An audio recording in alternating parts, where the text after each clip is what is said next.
Bonjour les enfants, aujourd'hui on se retrouve pour travailler le son S. Donc c'est le phonème que nous allons chercher. Aujourd'hui nous allons travailler qu'avec des mots de 3 syllabes. Vous avez vu dans mon petit tableau, donc j'ai tracé 3 ronds. Donc ici, si on entend S au début du mot, il faudra mettre les mots images dans cette colonne. Si on entend le son S au milieu du mot, il faudra donc mettre les mots images dans cette colonne. Et si on entend le son S à la fin du mot, dans la dernière syllabe, il faudra mettre les mots images dans cette colonne. D'accord? C'est le même jeu que la dernière fois, sauf que cette fois, il y a 3 syllabes. Donc, il y a 3 colonnes. Donc, on y va. Nous allons commencer par tournevis. Donc, tournevis. Est-ce que j'entends le S dans la première syllabe? Est-ce que j'entends le S dans la deuxième? Ou est-ce que j'entends le S dans la troisième syllabe? Je vous laisse réfléchir. Tournevis.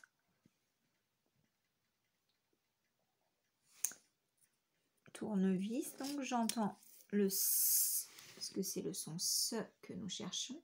J'entends le S dans la dernière syllabe. On vérifie. Tournevis.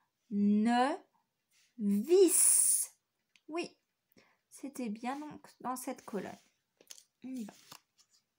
Un nouveau mot. Sablier. Sablier. Dans quelle syllabe entendez-vous S?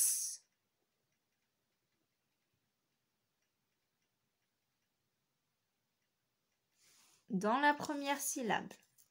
Dans la première syllabe, effectivement. Sablier.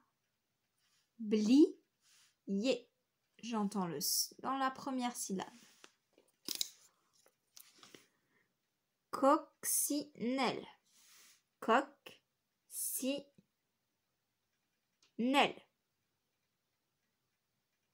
Coccinelle.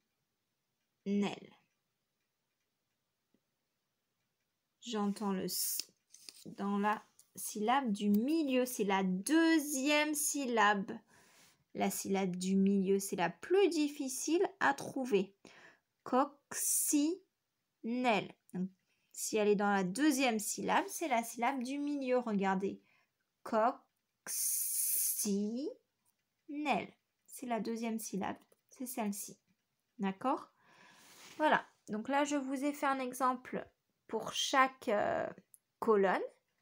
Donc, c'est à vous de continuer, les enfants, avec les mots qui vous ont proposés. D'accord? C'est à vous de continuer le jeu. Donc, je rappelle que c'est le son S que l'on cherche. À vous de jouer, les enfants.